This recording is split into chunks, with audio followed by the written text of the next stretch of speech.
Sometimes contracts go really well. Everyone's happy. Sometimes it doesn't. And what happens if a buyer or seller wants to cancel a contract? That's a good question. So, not the most pleasant of topics, right? But it happens. It does happen. And when a client, buyer, or seller wants to cancel, they want to terminate a purchase and sale agreement, they have some options in terms of the forms to use. And where a party is in the real estate transaction is really what's going to determine if a unilateral notice to terminate a purchase and sale agreement or a mutual agreement to terminate a purchase and sale agreement is the best option.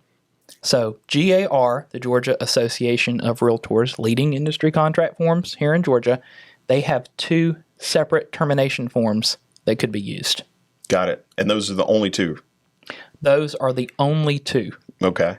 And buyer and seller just wakes up one day and says, I don't want to do this deal anymore. Can they just cancel? They absolutely could during their due diligence period, right? Yeah. So the option period, the due diligence period, a buyer can literally wake up one day and just decide, you know what? Demo, I don't want to purchase this property anymore. Maybe they had a home inspection and the results came back, and instead of negotiating with the seller through an amendment to address concerns or whatnot, they decide this is just not going to work out for me. And in that during that due diligence period, a buyer could unilaterally terminate. They would not be in quote unquote default by doing so. Mm-hmm. They could sign off on a unilateral notice to terminate purchase and sale agreement, which, and a point I will bring up too, Demo, is that on the termination forms in GAR, they also address the return of earnest money. Okay. So they would go ahead and propose that they receive the earnest money back. They would be entitled to it if they terminated during that due diligence period. And that's on either unilateral or mutual termination. Yes. Well, the mutual will address earnest money too, and a couple of other things that we'll talk about. On the unilateral, I do want to throw out there, though, because I get questions about this sometimes from folks. And one question is, does everybody have to sign the form? Because, again, GAR's unilateral notice to terminate has a dual purpose. Top portion of the form terminates the contract. Check the box, buyer, seller. There's even a box to check that, hey, I'm terminating during the due diligence period. The second half is regarding the earnest money. The top half, only one party has to sign. But the second half, just as a side note, does need both parties to sign it in order for the holder to release the earnest money. But a buyer, just quickly, who's terminating during the due diligence period, they would mark that was the reason why they were terminating. And on the second half, they would just, the agent could type in to buyer in terms of who the earnest money should be released to. Okay. Now, what about on the seller side? If the seller wants to cancel the contract or terminate the contract, what are some options there or some likely scenarios? No, they can't. No, I'm just kidding. They could. So that's a great question. I do want to just piggyback just real quick on that unilateral. If you are working with a seller and you receive a unilateral notice to terminate, you are never required to sign that form. If you do not agree with what is being presented to you on an amendment, on a termination form, an offer, you do not have to sign off on it. If a buyer is terminating during their due diligence, though, typically they are entitled to their earnest money back, and there would really be no benefit to not go ahead and at least sign off on the earnest money disbursement. It is very rare that a seller does not want to move forward and close on the sale of their home. And with the GAR contracts and most other contracts, they don't typically provide a whole lot of room for a seller to terminate unless it's really clear that a buyer has defaulted, or maybe a buyer failed to close on the agreed upon closing date and we're now on another day. In those cases, a seller could unilaterally terminate a contract due to the buyer's failure to close.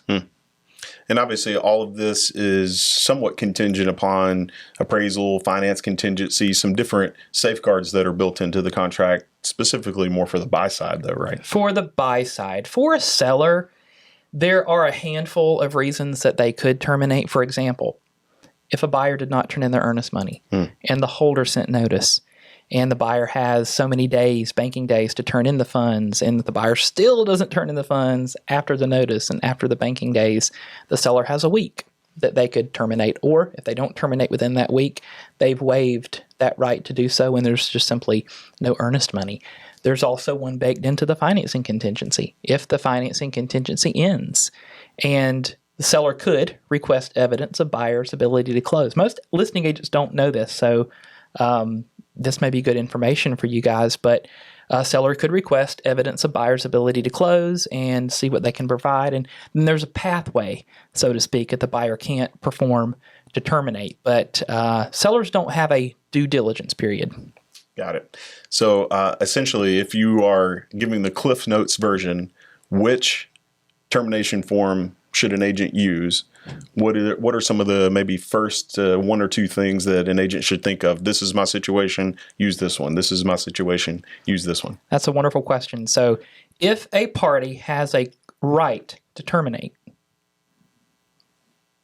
due diligence period if you're a buyer, the unilateral notice to terminate purchase and sale agreement is the recommended form. If a party does not have a contractual right to terminate, but they just simply want to call it quits, the mutual agreement to terminate purchase and sale agreement would be the one that, as a broker, I would recommend. Key difference, though, that I do want to highlight is unilateral termination. Only one party has to sign it. Once it's signed and it's sent over to the other side, you have terminated the contract. With a mutual, everyone has to sign off on the form. Just one party signing the mutual actually doesn't do anything. Just like any other amendment or agreement, it would take the agreement, everyone involved in the deal to sign off on it. That's a great point. Anything else agents should look out for when they're thinking about this? I know that we always suggest keeping lines of communication open with the other party, the other side of the transaction, just to work towards a common goal. If the buyer wants to buy and the seller wants to sell, obviously we don't want to have to go down this route. But anything else, any other tips or ideas for agents?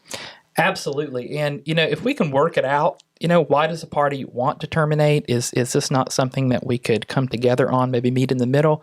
That would be absolutely ideal.